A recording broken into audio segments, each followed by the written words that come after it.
je suis le bon berger.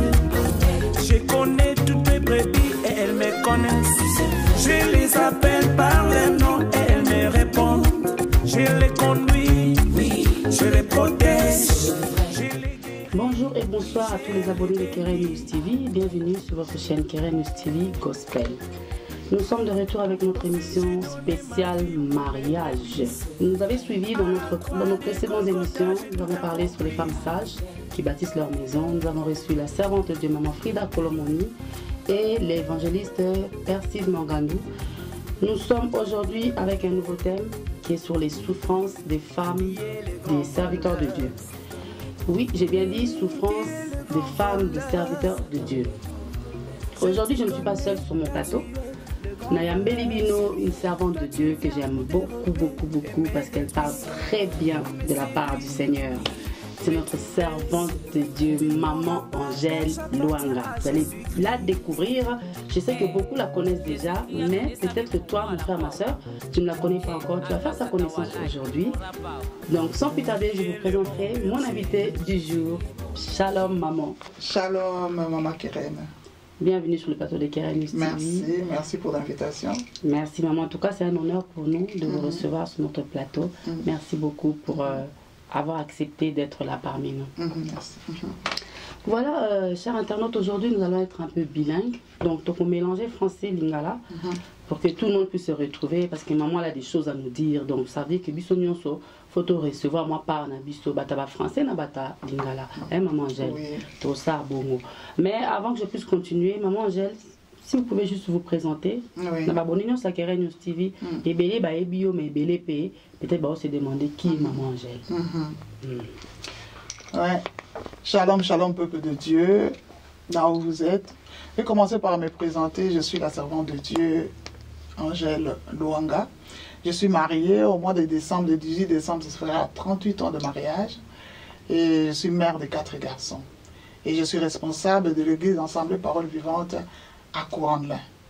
Vraiment, je bénis le Seigneur pour ma présence ici, pour l'invitation de Maman Keren. Je bénis aussi la visionnaire qui est Maman Keren.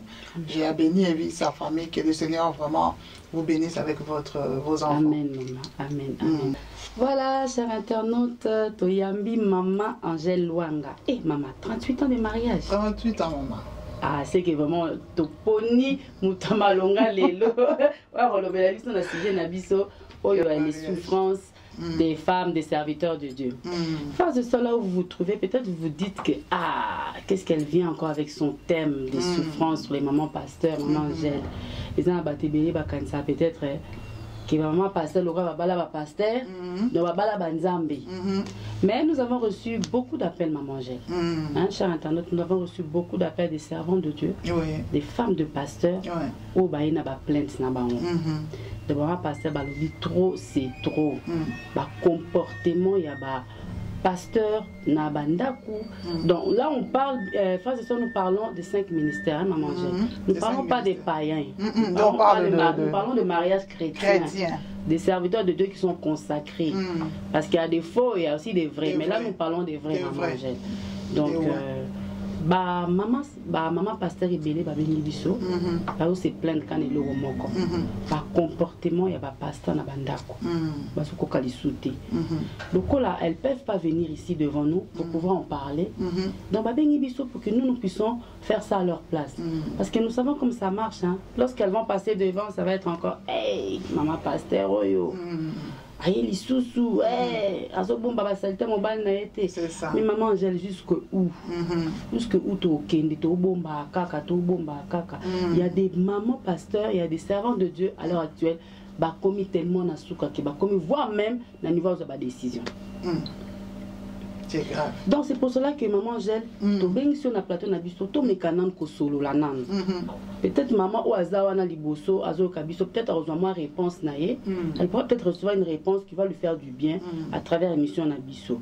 Puisque Bible nabiso, si quelqu'un ne sait pas prendre soin de sa maison, alors qu'il ne soit soin l'église, c'est ça le problème. Donc c'est ça tout maintenant ko solo là.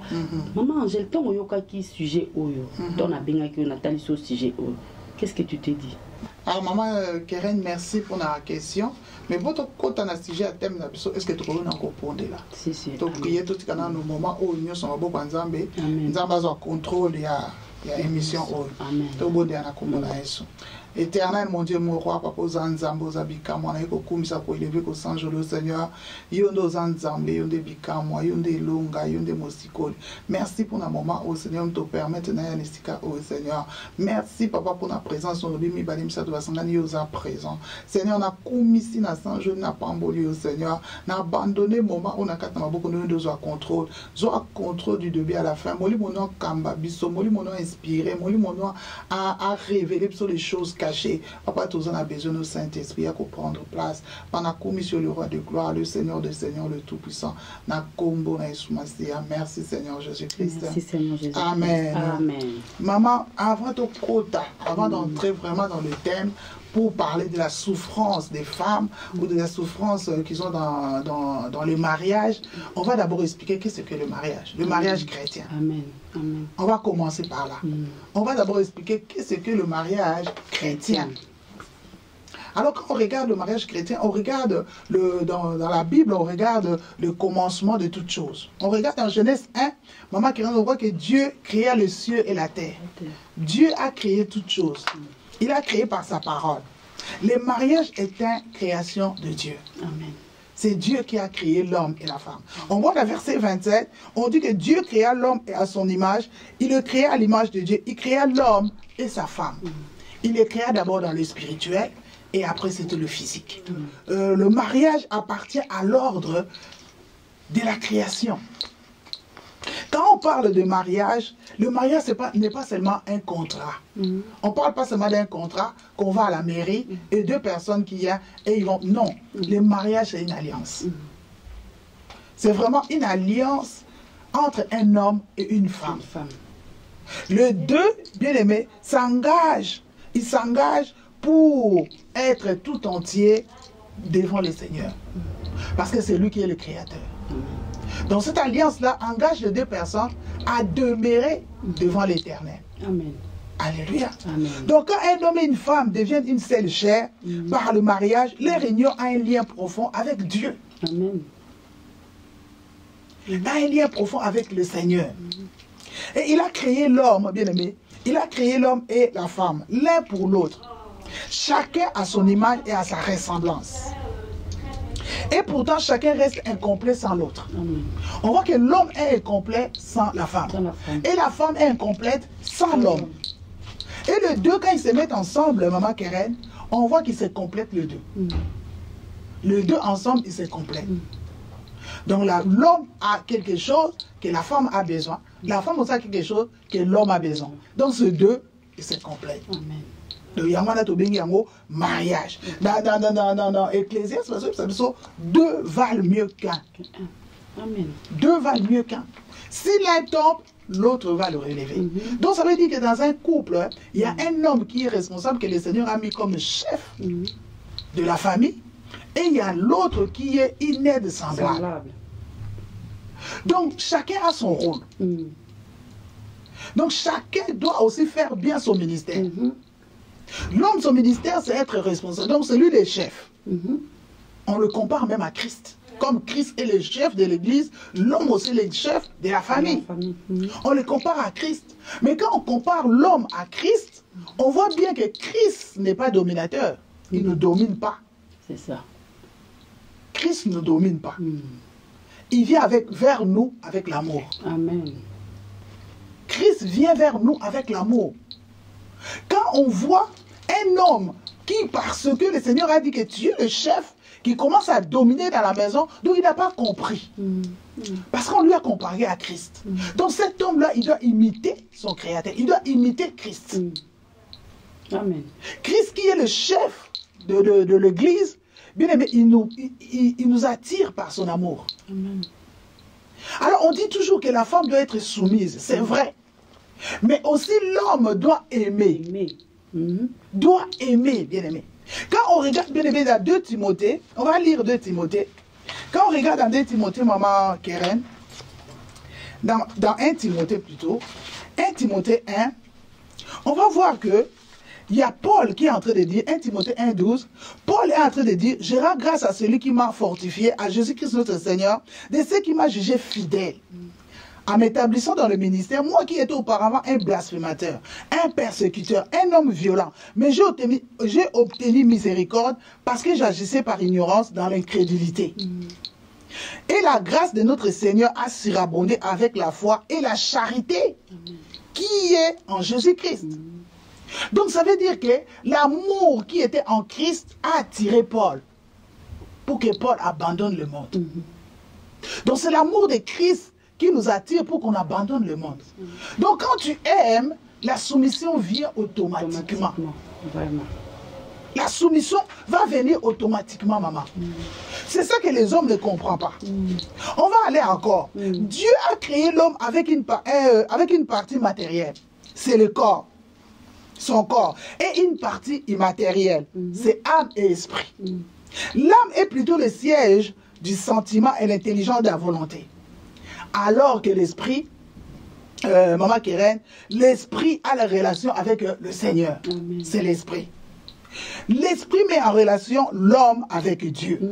L'alliance que Dieu veut établir avec l'homme couvre ces trois dimensions. Donc, il y a l'esprit qui vivifie, il y a l'âme aussi, bien aimé, il y a l'âme de la personne est transformée, et le corps est connaître le renouvellement dans la résurrection. Dans l'alliance aussi des mariages, Maman Keren, il y a aussi les trois choses. Il y a d'abord l'âme. On va parler de l'âme. L'âme d'abord, on va parler de l'âme. L'âme qui est, quand je vois la personne qui est devant moi, mon âme a commencé à se battre. Donc, mon thème, parce que na lingi mutuana. Donc, azali mutu oyo, ezali forme o ngana linga. Mibali akolo bakyo, moi je suis taille guitare, ngana linga taille guitare. Moi c'est akolo bakyo, mobali aza barake, tout ça o aza slim. Lelo comme yo slim. Mais eza donc makambia mariage sukika na mamuya nzoto te. Déjà quand soto lobi ke âme. Donc, moté mano beti, to lobis ko corps, yo tali o sepeli na nzoto nan. Parce que tant o tali muto sepeli na nzoto na yi. Donc, na kati église, tant to so mona bato, na kati église ke muto sepeli na muninga, atali na nukaka image à corps. Il y a tel cas corps. A sepeli na nzoto na ye, a sepeli ke no moi sur sa femme, oh baba, ba forme ngana linga, aza guitare, ngana linga forme boy. Moi c'est pas tellement bali abi, aza costaud, aza baraké, tout aza slim, ba genre nanga. Donc aza a été aza ba genre nanga. Donc yangwana. Donc otane na nzoto mais esuki wana te. Amen. Après wana moté malabi le beti, c'est vrai. Mais après wana bien maman, il faut to kota nango di susu na ndenge que dans le troisième partie wana na amour est à la réciproque. Et puis centre et habito d'intérêt est à la partager. Amen. C'est pour ça on a tout ça baké na fiançailles. Oh ezalaka moi c'est un bel besoin ko fiancé. Na kati ya fiançailles, c'est là qu'il faut ce ko yeba que a être ngana mobali oyo donc toza ce qu'on a centre d'intérêt commun. Centre d'intérêt partagé. Surtout son mobile en Moussa. Surtout son mobile à Bengama. Yo yebi kene to parce que non ba jeune to kota na bato déjà ba balana déjà. To so bana to ba jeune oyo ba yeka be boyo kuta ina mobile baza ko espérer donc moi ça na yembaka mobile ya moderaka mais ça la promesse ka ko Moussa Lanza. Voilà. OK. Mais yo luli siko mutuana. Donc il faut sikoyo au compte na kati ya vision ya mutuana au compte na vision ya mobile parce que yo moko yebi ke mobile wana za pasteur ko sepelaka ate ke ngana okoma mama pasteur pour le autres zo mona ebele bazo sepelaka ake na kokoma mama pasteur c'est ça bando simbelanga sac bato bando ya kopesanga ba kokabelanga biloko bato bando respecter nga bando tenga na première place non esuki wana te kozala mwasi ya pasteur eza sacrifice mwe mama Keren. Ezali sacrifice. Donc ça veut dire que tant où yo kuta déjà l'église, au moins la mobile wana bazo asa la promesse en Nzambe, bazo prophétiser parce que bazo prophétiser que c'est un homme de Dieu. Yo a attiré parce que bazo lobake azali homme de Dieu. Aza musala Nzambe. Yo a attiré même pas que aux autres là même pas loin que ozala in aide parce que yo ozana eloko makasi ko sala na kati ya ministère wana. Il faut yo kota na vision na ye. Ya moti na babenga ke pasteur, moi ce n'est pas bien maman pasteur. Pourquoi? Parce que nous avons lobby d'abisso 1 plus 1 ça sous 2 t'es au combat 1. Donc beaucoup mieux lokomoko. Une seule chair. Donc étant une seule chair, il faut y compte à la vision ya muninga. Tant que vous compte à la vision à Moulinga, il y a moins de comprendre. Il faut aider pour Amata. Parce que ça n'a pas de promesse. Il faut se go Amata. Pour Amata, il faut que moi sur la aide, puis nous sommes le ministère pour aider Amata. Mais les loyaux, non. Batouani qu'à titre. Bali qu'on va dans l'Iboso, mais sacrifice. Il y a ça là, babo yango. Et si on a des problèmes sur le couple, parce que sacrifice, parce que sacrifice des aliments maman qui règne. Quand on parle de ça, et ça, il faut une forme de prière. Maman, c'est ça, on a un loba. Quand on parle de ça, moi, je pense que il faut avoir des critères. Moi, je suis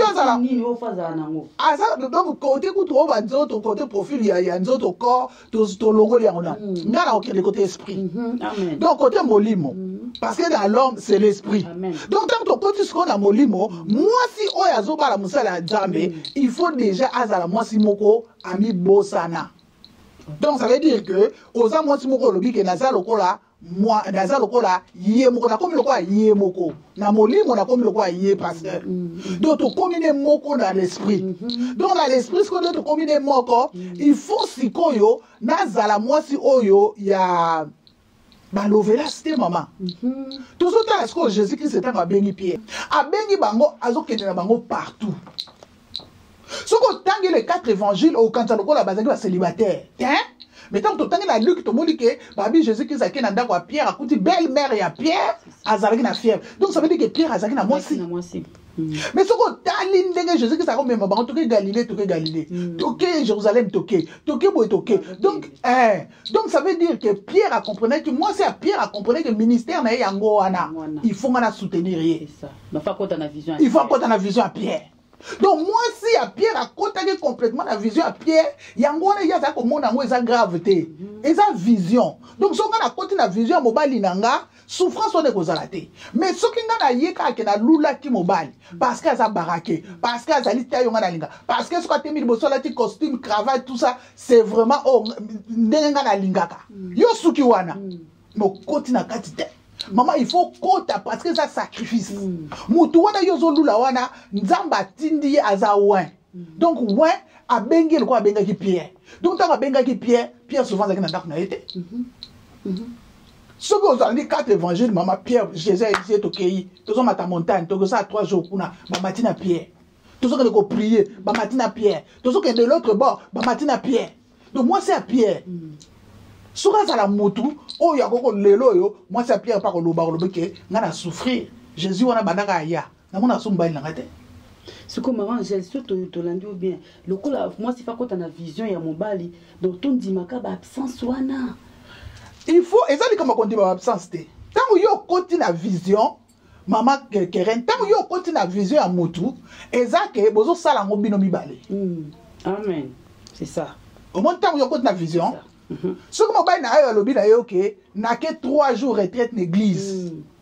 Yo malgré tikali na bana, yo po tikali na 3 jours ya retraite. Prière. Ya prière. Donc yo poza wana parce que boza na bana, OK na été parce que bana ba. So boza na bana te bo bino mbale. Mais le quoi boza na bana, ya ke yo tikali. Yo tikali pe na oza na état moko na ye. C'est ça. Ya prière. Amen. Yo tikali te ozo talaka top modèle, ozo talaka ba lovelas, donc ozo talaka mutu bato yo, baza ko lovane, baza ko lova. Yo so makanche komi ka ngai na ko makanga moko ka bebo ngai ka. Donc ozo mona obandi ko mi lela.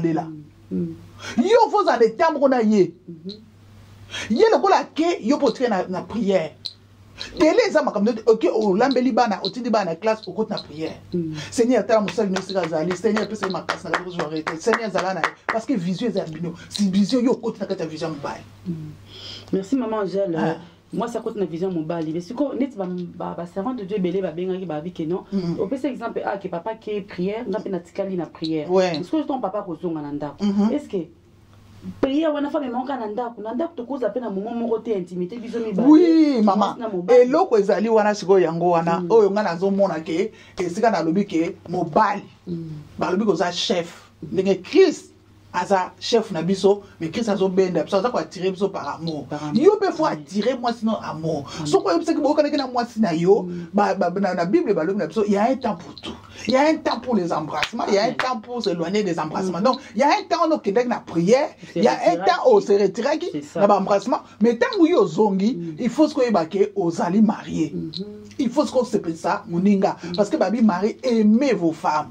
Donc ce qu'il faut oya ko la ça moi sinon bolingo yango ngana lobaka toujours que maman Keren soki moi sina mobali no azali dadi na yo ndeto kuma lelo papa et sur l'église dans les spirituels wana et sur kuna l'église mama to betana c'était likambwana ils ont ba maman pasteur pe belé ba lobango o effort que non mobali nanga c'est mon pasteur nanda couper c'est mon pasteur non.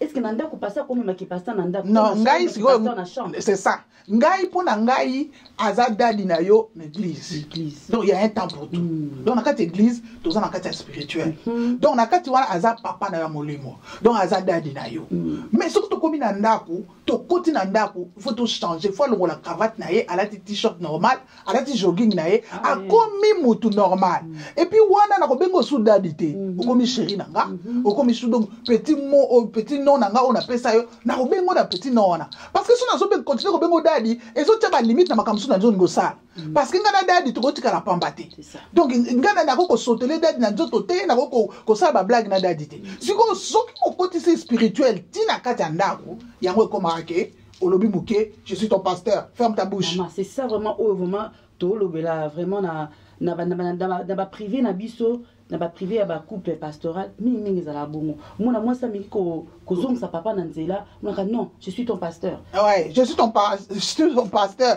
quand je parle tu fermes ta bouche mais quand je parle tu fermes ta bouche si nga na fermer bouche nanga lengeni nga na ko sala la rôle nanga ya aide semblable donc ça veut dire que nga na za moi ça za aide semblable donc moi ça ko fermer bouche si gagner sauter donc ça na sika oye fo aloba yango wala spirituel to tiki yango na église soki to komi na ndako benga ye na kombo oyo pesa yo za na petit nom na yo so za chéri so za toujours so oyo nyoso yo benga kae benga ye na petit nom wana mais so ko koti na chambre pour na ko yo na papa no ko lokola bilamba sika donc dadi wana ngana mona ko eza na sens te e ko mati na chambre c'est ça donc to komi kaka ba maman pasteur bo komi lokola ba sia ba kongo kaka mobali no ko komi kaka dadi papa non aza mobali na yo donc on consoler na nzoto ko simele o bende na t-shirt o bende na suki o sali ne ba blague tout ça azap mobali na yo donc eza na temps o pe fo zala ndenge wana bokomi ti bana mike donc ata bana na bino ba ko mona ke papa na mama ba sa ko s'embrasser non eza na opeli sumu parce que vous êtes mariés donc eza ba bosali pe ba blague donc bo bimi pe na ba verser donc bo bimi penza li solo tozo beta eza mama eza na ba pasteur mususu l'église a seki saka ya ko saka na aza aventurier mais bon mona botala ka mwasi pour na kutana ba passer moi ebisi ngabi mobali nanga tanga sexa nga na tala na nga ba tuna se karate ba tuko ba kuma e po yo se karate po tonda ba ko seka ngo habitin ya po na tonda te na ndako sexa nga te na ndako tozaka mutu na mutu akwena ye so ka koti na chambre to mona ka mingi mona ka babiso bandimi mona ka ma pasteur na se karate kanda ma pasteur na ma pasteur donc bo éviter makambo zo subir c'est ça ndenga zo sexa bino a se karate donc na ndako a se karate ndenga za ko sekisa bino wana bino bozo seka asibino azo kambusa ye po ya yebi face wana te siko ndenge ni bolingi ya seka na bino moi sekisa te donc botelaka image bino yo mama yo pasteur ozo ko détresser basi misusu basi basaki semaine mobimba oye wana sexy bango ba mituna bango sali bien o détresser bango siko ya yo ozo kipete ya yo soko bozo na ndako bokangi ka porte prend au côté na chambre bando tanga bible qui spirituel et continuer donc spirituel ko continuer na ndako te il faut tous à la batu oyo to yebike na kati ya ndako to beta bando beta na biso maso mususu to bimi na wana soko pesa ke zake to beta pe masolo église to za na moment to beta masolo mais to bimi pe na masolo wana nazo bengo chéri yo pozo benga nga chéri donc et to continuer vie mususu bana pe ambiance mususu okozwa pe olati jogi ko olati t-shirt ozui bana ko tam sa bon na parc c'est pas que parce que ça pasteur que bana no mo qui para sous-souté donc c'est ça les problèmes aux que maman Keren ezali Côté basi, en tout cas, il faut qu'on ait une vision. Mais côté mibali, il peut bazali que ceux qui ont continué à faire, ceux qui ont dadi na yo, dadi no ti nanda ko aussi mbate. Alors ba maman va changer loko wana. Na ko bengo dadi te nanda. Oza dadi na ngati. Awa to komi chéri nanga. C'est ça. Na kati anda ko to changer atmosphère spirituelle pour les alaki, awa to changer atmosphère. Donc to komi siko OK, oza chéri nanga. Na ko bengo chéri, to ko solo la makambo de rien de tout. Donc to ko seka na makambo so ata ya bêtise, mais pourquoi to ça moi sina yo? C'est qui sangai? Salanga ba blague. Donc to ko seka ta makambo eza pour entre ngana eza na oli sumuté. To ko seka ba makambo so eza ya ko seka ya bêtise même to seki. Mais non. Et comment c'est que qui dadi wana était barrière. C'est ça. Était barrière. Ce que l'inka kufungula mon comprendre ba bisio ferme ta bouche, je suis ton pasteur. Tu dois pas répondre ton pasteur. Donc ça va pas bon compter bon moti wa. C'est ça. So ba kangaka o monoko. C'est ça neti boy ba mama ebele ba komi na mona suka. Ce que ba ça ni makambo so komi na bango ya modèle wana ba ça ni maman j'ai. Non. Et loko ezali ba mama o bazolanda biso na zolo bana o liboso na nuke. Ba mama ebele ba kotaki mais ba koti na vision ya mibali pété. Tozongi na pa mama. Ba mama ebele pété ba koti na vision ya mibali té. Mama pasteur azawana po asunga. Aza aide. Il faut na asunga mobali. Mais ce qui y a depuis le début ba banda asunga rane pe mobali té. Et go comme appelle que comme ça mobali pe. C'est ça. Et moi distance. Et ça à moi distance. Parce que yo ya ka on a po sunga e. Mais ce que yo lula kana yoka hier zaki modérateur lulié donc au sungara na prière té. Yo ebika ke faut là ta bien au talon na. Mais maman, au talon na 10 mètres. Bele pe baloba que non moi ça pasteur té. Donc musala wana eza ya pasteur. Mais eza ya musala pasteur mais aza aide. Non, aza aide na ye semblable. Donc ye dazo sunga. Pourquoi baloba que si so mona un grand homme donc il y a une grande femme. Derrière. Pourquoi derrière? Parce que moi si on a sungiye. Parce que baloba que so totali to tala Macron balobi non a combien pour moi si. Donc moi si mutu asungiye donc azaki aide azo sunga ya azo pese ba idée azo pese ba conseil pour koma wana. Donc moi si à pasteur c'est la même chose. Donc il faut que tu na vision à mobile na yo o bana ko sunge na prière. Donc dès le début déjà, ce qu'on dit déjà qu'on bala mon nani mon sali nzambe, il faut déjà que tu na vision wana. Ngaka lo ba pe mibali pe. Avant au pour na moi si na yo, moi c'est zakate o na mona na ndoto. Moi c'est zakate o pasteur nda lo ba ke modérateur a mona ke sera bien na fi wana yembaka ba ko kende ensemble. Non. Et ça vraiment que yo mo ko fosola na nzambe. Est-ce que ça na moi so ko idenga na ministère? Il faut autour nzambe. Est-ce que c'est vraiment la femme qui va m'aider dans le ministère? Et belé lelo baza sous na posa ko aider ko dimba na bona ministère en côté. Baza na besoin en côté. Ye loko ya yela ki libala, amoni ke libala ngo donc lovela alinga ke za lovela. Alinga ke za lokwa brook na rich. Donc alinga ki donc lovelas na lovelas. Donc ya musela nzambe za bonté. Donc mariage il y a un serviteur de Dieu et ça n'est mariage ya batum sauté. Et ça n'est batia za batum sauté. Pour en tout cas na tanga livre ya Yongi Show Mama Keren, Yongi Show le bito sa livre programme na moi sanga to de voyage. Kake komi jour ba koma ba okende nzamba yibise na ndoto ke no yo okende sika mususu. Yo ngala tinjo sika mususu. Moni mama nzamba ya basala nzamba. Donc ça ndenge moko na batunyo sauté, mutu mususu bo sali programme na bloke bo voyager. Mais o wana za ya nzambe to ko lala bien. Tolobi que non lobi soki to lamuki lobi soki to lamuki to ekoleka boye kozonga boye to kende petit déjeuner ensemble tout ça na butu na ba yebisi ke akoliate etanga lamuki alingi so mamba lovela ste pour ayo ki mingo nzambe omonke libala ya musala nzambe ezandenge moko na normalité. Donc yo ce qu'il faut adhérer yo faut kota na kati ya vision na ye. Yo moi c'est donc faut kota na kati ya eza nango ki yuma te soko kota na kati ya vision mobile na yo kundo zo sunge po mata.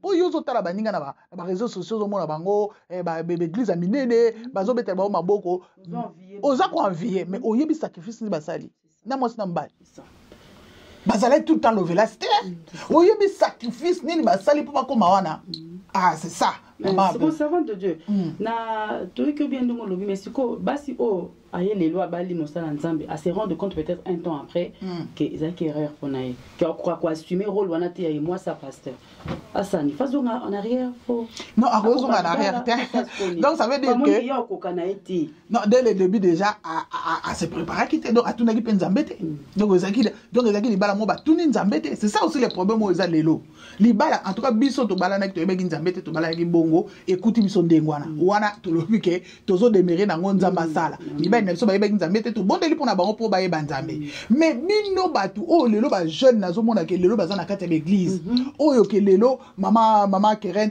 baza wana bozo tala na boyebi nzambe mais faut tout na nzambe okoko sala makamuka aboyete il faut tout na nzambe est-ce que mobali oyo azolinganga est-ce que ça vraiment oyo eza volonté na nzambe so eza volonté na okokate so eza volonté na nzambe te mama Keren na okokate mais so eza volonté na nzambe même so eza makasi na ngote nzambe o fortifier oyo appelle ça vision appelle ça provision donc akopeso makasi ya ko supporter l'homme de Dieu ya ko supporter ministère na ye ya ko akopeso ako revêtir na ba arme nyonso pour yo koka ko soutenir ye parce que zali esika na yo mais ce que c'est esika na yo te yo yaki en cas parce que yo zaki na forme malamu mobala lulaki moi c'est pas na forme bondelité balobi ezali mariage c'est une institution divine donc nzambe mta sali makambo donc il faut to zonga na pa na ye est-ce que ça d'accord pour sali mutu na ye donc papa na nga wana donc surtout ça va 38 ans donc nzamba le bagi peut-être Angèle mobile ne komone aux alamanu donc ça sala mutu na oya ye donc maman ça veut dire que ton le biso bon c'est que ça peut arriver aussi que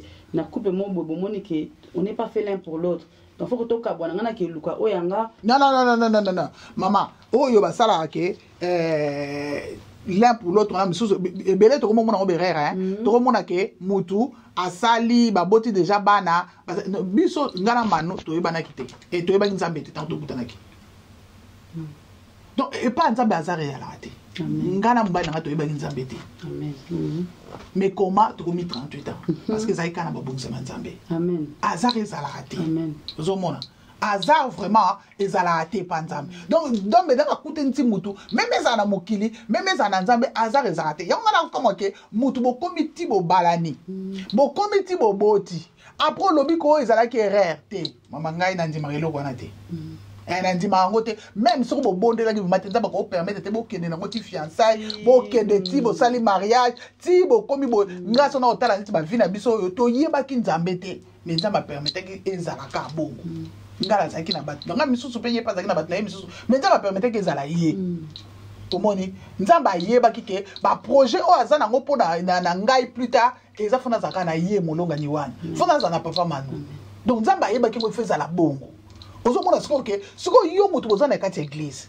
soki bo prier même ça bo prier te tolo bateau ba vrai clair tolo bateau zonga na sikana même temps bo prier te soki li kamaro soki za penda ke nzambe te bo mwana fiançailles pas esili et belé to mona ba fiançailles esila alors moi si o ba komi tina libala lelo bo boti tibana moi c'est mazo réclamer que nazo mo libala eza yanga te mama eza maka mususu oh ah oui on est comme maka mususu maman bo siko vraiment moi si on a to pesi net exemple pour maman mora benga bi pasteur un serviteur de Dieu kobeta alimbi kobeta ah donc pasteur wana ati akoma serviteur de Dieu toujours ba makamzu ça ti akoma serviteur de Dieu maman bakangola kenante parce que délivrance pesa to koma kaka pasteur ka pona okoma ka pasteur te to koma donc to nzamba bengi biso nzamba bengi Lazare alobeli bato lobi bo délier nano après bo tika ya kende donc ça veut dire fallait ba délivrer dans Lazare et puis après ba tika Lazare ça mon sala Angèle un serviteur de Dieu qui est consacré, est-ce qu'il va passer sous la délivrance? Si.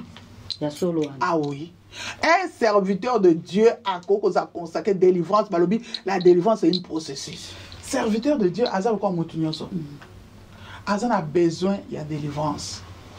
Ce que sali musala il faut un moka zonga à que vous se ressourcer. Azar a besoin il y a délivrance. Toujours le monde a baka wana ke serviteur de Dieu a beti azobeta moi sinaï. Donc ils en a lien. Oui. Toujours mon serviteur belé les lots basana kata impudicité. Nous sommes les avalien. Pourquoi? Non, et ça va lien. Pourquoi? Parce que ba parents na bango ba moni ba parents na bango bazaki na baba sebele. Ba vivre na ba parents na bango ba koko azaki na basi 5. Papa kiti azana basi 3. Donc yo pe il faut eza ba lien azana 4 soki ba briser yango te ba kati ba lien wana te oko sala ngo. Yango tina ya délivrance. avant to koma nanu ke to koma nzambe dans na biso ke a établir yo bengi yo pour na ministère tango bengi yo mama pour a établir yo tango ba prophétiser pour na OK maman Keren Dieu nzambe alobi ke a osalela yo mais eza siko ke apesi yo temps pour se préparer na kati ko se préparer wana il faut luka délivrance na yo. Il faut luka délivrance. Et ça, ma kambebele to sana na bamboka na biso mama Keren. To yeba ki nzambe te. To yembela mobuto lia ko luwe nzambe, to kota na daka banganga to bima na mibali ya batu, mibali ba bima na basi ya batu. Donc makambu dio so bima na basi belé, basi wana oyo bima na bango parce que ba lien yo so ezara toujours dans ba relation sexuelle. Tant sa relation sexuelle na mutu wana yo yebi ete, yo monika beauté. Mais aux autres bâtés nous on y a zo transmettre pas na yo. Sans compter que yo mo posa no ya yo déjà.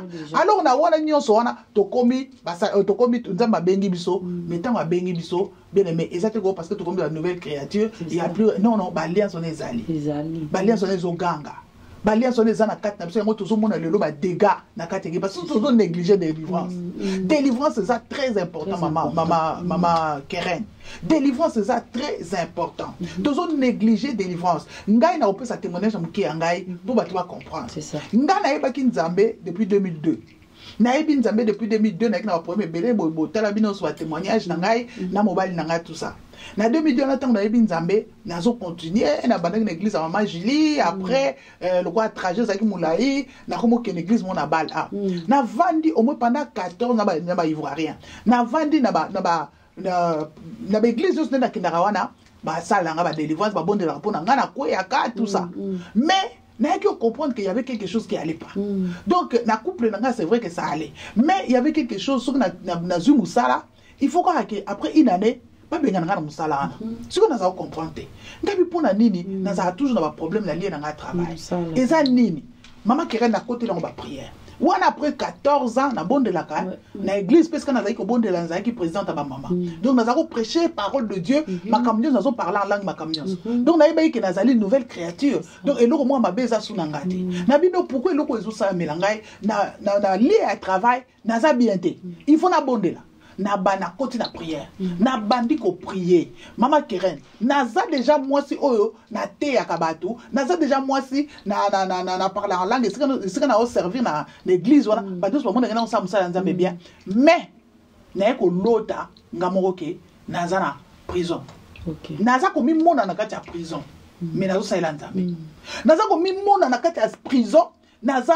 salité na kati ya prison nazo sala ba misala moko boye donc nazo mi mona na ndoto donc ngai mona tene nazo mi mona na ndoto donc nazo mi mona bizarre na kati ya ndoto oh na la moki na bengi serviteur moko na zarane na Afrique na oki na Afrique to bonde na ye ayeb singa donc maman ngo ba ke oza na prison au moins ba te belé bazo sabela maman Keren baza enchaîné mais on a 14 ans naza chrétienne. Vraiment.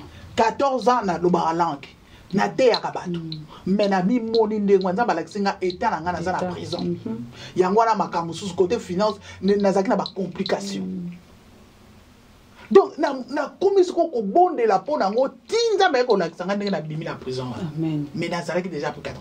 Pasteur Azan a besoin de délivrance. Oya lelo ko teza pire pourquoi? Ba pasteur rebelle zaka ke école biblique a bimi a diplôme 3 ans après alors bien comme pasteur a commencé maman na nous vomo côté na ba dimension te yango tozo na ba dégué belé pourquoi parce que diable a yebi ke oza yé oza na prison moko boye akanga yo yango zo mona ke makama mokili moye bima pana elongo ezate pourquoi parce que diable azotala yo soko Matthieu ye moko yebi ndenge na obenda yo soko abendi yo après tozo mona ba réseaux sociaux kombo yeso yo ki so ba scandale kombo yeso ezo ka soni pourquoi parce que bato wana bazaki délivrer te bazana molimo epiniste molimo polygamie parce que ba parents na bango bazaki ndenge wana il faut de jaba lukana de ba délivrance surtout pas la biso ba luba biba na biso ba luba ba koki kutu il faut na vraiment côté na délivrance ba longole esprit wana ba longole esprit orgueil ba longole biloko na po ba bimuluba donc eza biso na makila donc so ba kati yo ba lien wana te musala nzambo osa o malamu te donc maman j'ai pardon to kutina moi mki lobi pa ba luba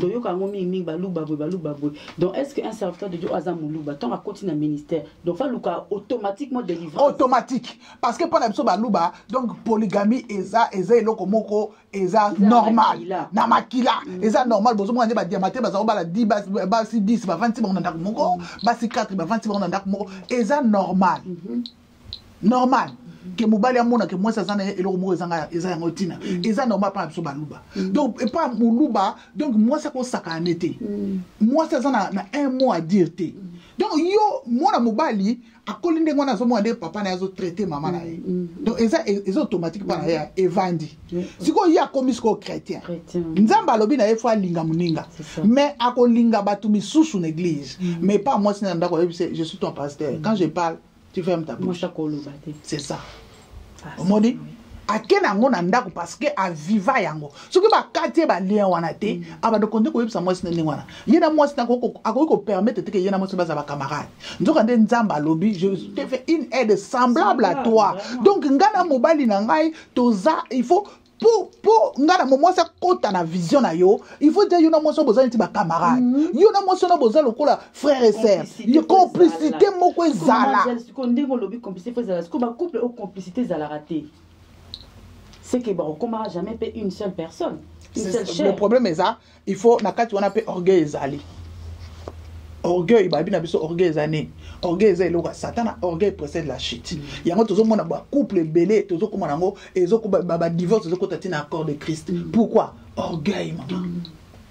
Soki ba kitite na ye papa kitita comprendre que oui rôle neza ko dominer mutute rôle neza rôle net Jésus-Christ de Nazareth il faut lingande muninga pour attirer muninga par amour soki ya comprendre que tabike rôle neza pour dominer as un chef as un pasteur donc toi quand je parle tu dois te taire soki ya comprendre rôle wanate que rôle moi si pas ça être semblable netinga aza muninga nanga o nzamba pesinga pour soutenir nga donc funa lingaye funa zane bien donc soki na sisma nanga ba ya ko landela bandimi il faut na ya ko kitsa bolingo pe pa moi sinanga ndenge na sexa baninga basi mususu kuna faut na ya o sexa moi sinanga soki a comprendre ngote donc ba mbali bazo vanda mais baza ensemble te c'est comme maman j'ai maman pasteur o bazo subir ba biloko wana mobali par exemple azo te azo sexa maman mususu na ndako mona kanda de bara shérif soda maman suko oza na ndako comment elle doit réagir face à cette situation?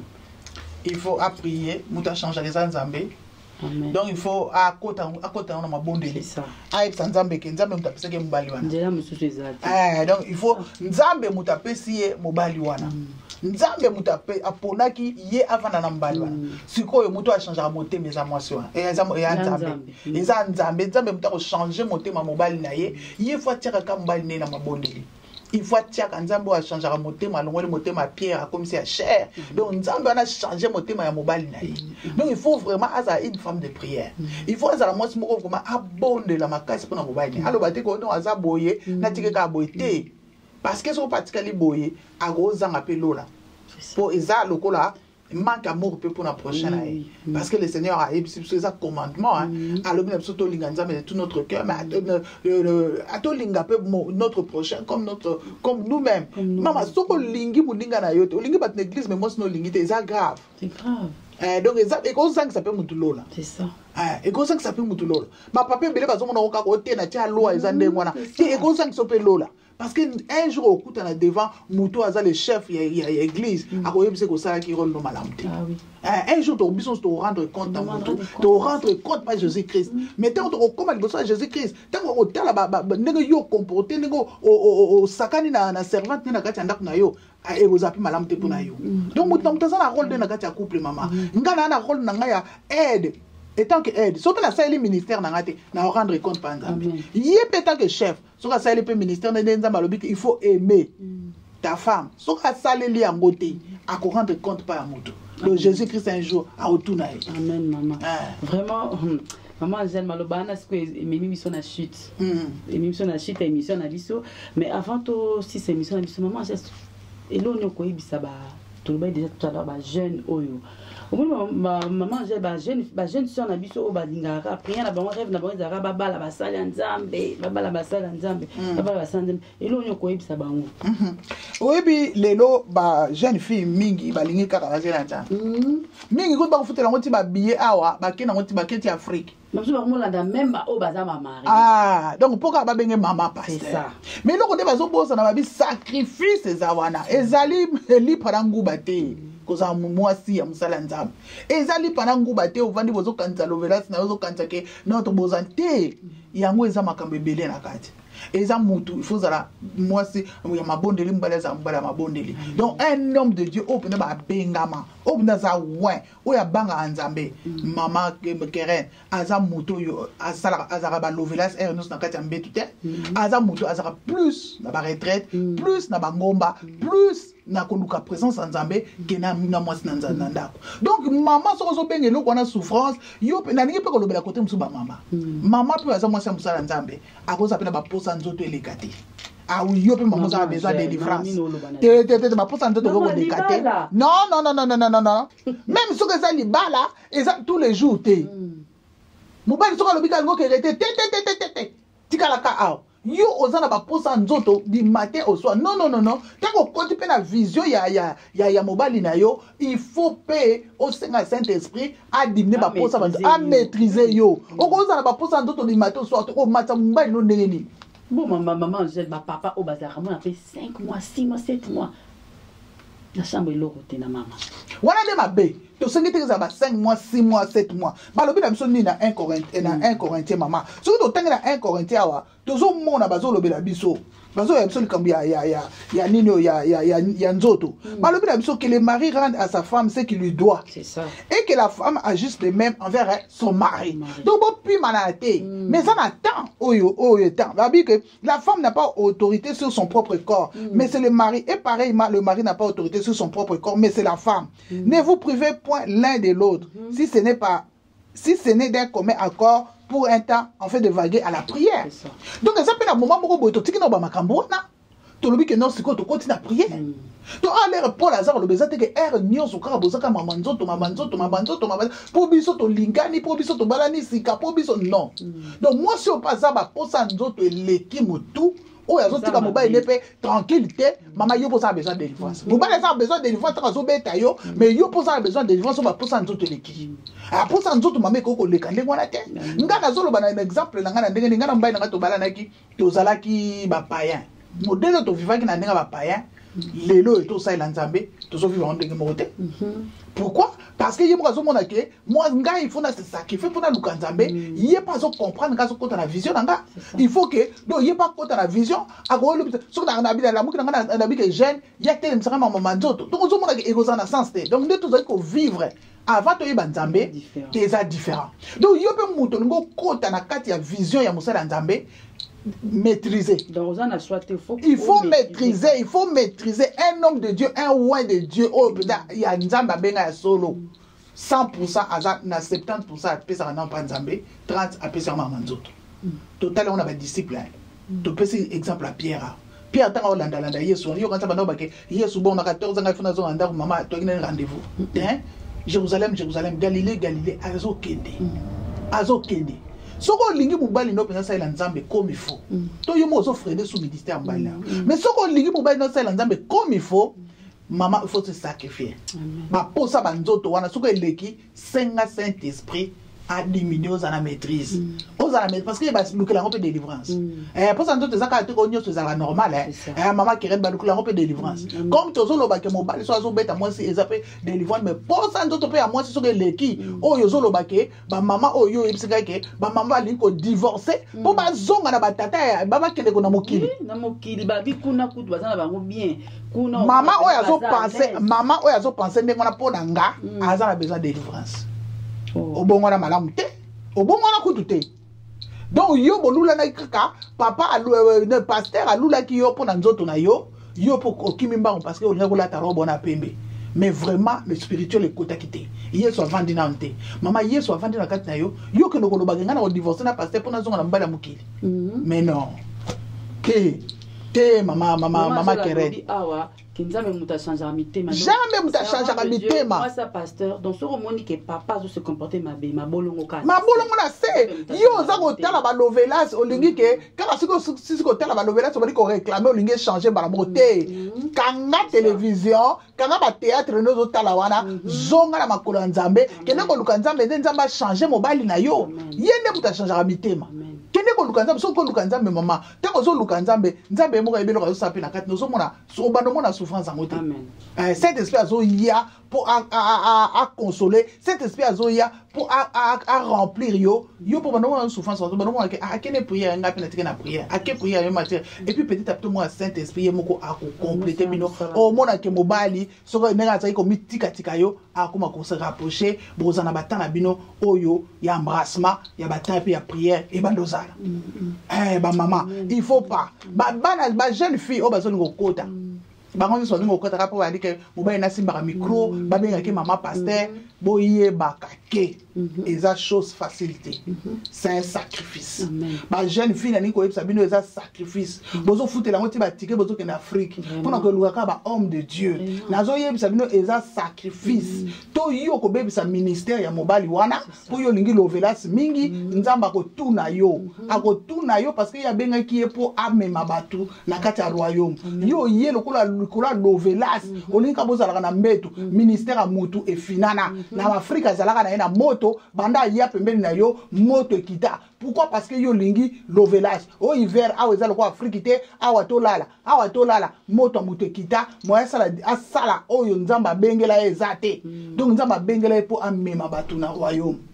Bien aimé, il faut te soutenir tata abiso, te soutenir homme de Dieu pour pas même battre dans royaume. Tout longola na makamona misusu, tout longola c'est vrai que homme de Dieu peut te saigner homme de Dieu. Binope papa spirituel et on sauté. Spirituel église. Ce que tu comme dans ndako comme normal les mutunyo so la ta t-shirt, la ta jogging, sakana na bana na so comme même na park, même na park. Sakana na mwasi no sala ba blague na mwasi no ndenge tang bobandaka. Bozaka na ba blague bozaki ko sala. Sala ngona mwasi na yo. Sala na mwasi na yo bozala sa mwasi na so lamba na cuisine o esima na ye ozo déranger ozo tungisa ye ata zo bouder mais au moins zo sale bien ozawana.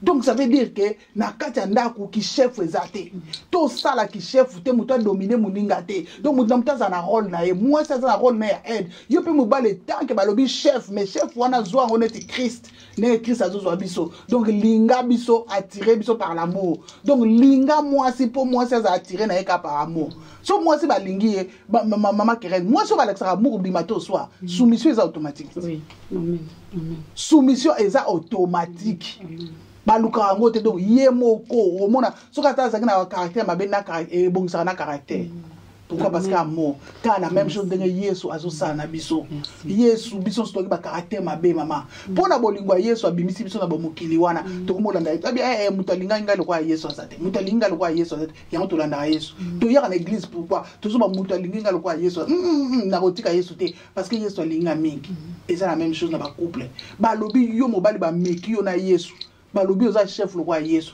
linga biso au monde yo moko soumission mais so ozo yaka ko je suis ton daddy non ça va pas eko marcher te so ozo yaka na ki daddy na ndako eko marcher te en fin de compte ezaka to obéir kana parole nzambe to kota donc na kati ya couple en tout cas faut ça ancrer la parole de Dieu couple faut ça ancrer la parole donc binomi balé faut beaucoup na kati ya liloba nzambe nde na kati ya liloba nzambe nde bo mona ke couple ya bino Yesu aza na kati muto asala ki oye wana to ba kotia en pratique to koti to tia en pratique maman et puis muye muto a créé ki mariage so ki moko avant na kati na biso il faut ka esimba amen. Amen. Voilà, peuple de Dieu, je pense que c'était le dernier mot de la servante de Dieu. Eh, maman Angèle, merci. Merci. Je pense que là où vous êtes, chers frères et sœurs, chers internautes, les abonnés de Keren News TV, maman pasteur, naïbi qui bosse belé, bo vanda qui bosse zela, bondo zela maman Angèle. Et belé bo benga bobi que non, maman Angèle parle très bien à bas sujet. Oh, je pense que vous avez été satisfaite et vous avez ba réponse na bino na ba question na bino. Maman Angèle, yewana servant de Dieu, yewana. Si vous avez besoin na yebo yebisinga akoya lisusu, kopé ça biso un message oya kitoko. Maman Angèle. Merci beaucoup. Merci pour la parole. Merci. Merci vraiment pour la réponse. Je pense que tu as eu la réponse dans ta vie par Naëlilo. Ce qu'on a dernier mot, on a ban ensemble au en tout cas, oui. nalingi ko remercier d'abord mon Seigneur nzambe na ngai oya permettre nazala en bonne santé oya ti malobani na kati na monoko na ngai azwa lokumu pe ko remercier mobali na ngai oya permettre papa na ngai oya permettre na ya na kati de sika oyo papa manunza ba pambolo siko ozali pe nalingi ko remercier Keren mama Keren na papa Freddy Mayala libota na pour vivre nzamba pambola bina en tout cas pe na remercier basel nzambe nyonso et partout ce que bozota la biso ba serviteur servant de Dieu ba nzambe nyonso na corps de Christ en tout cas nzamba pambola bina sika no sozali. Amen. Merci. Voilà, frères et sœurs, nous sommes arrivés à la fin de notre émission. Bomoni maman Angèle, Boyoki maman Angèle. À bon entendeur, salut. Moi personnellement j'ai été bénie, j'ai eu ma part pour mon mariage, pour ma maison, pour mon mari, papa Freddy. Boyoki maman Angèle à lobby. Donc vraiment, soyez abondamment bénis, bénis, bénis. Je remercie toutes les personnes qui nous ont suivis. Je remercie encore celui qui était derrière la caméra, le frère Momo Pembi, mon réalisateur préféré. Merci à mes pasteurs, pasteur Ndouzi Ndongala, Bishop Franck.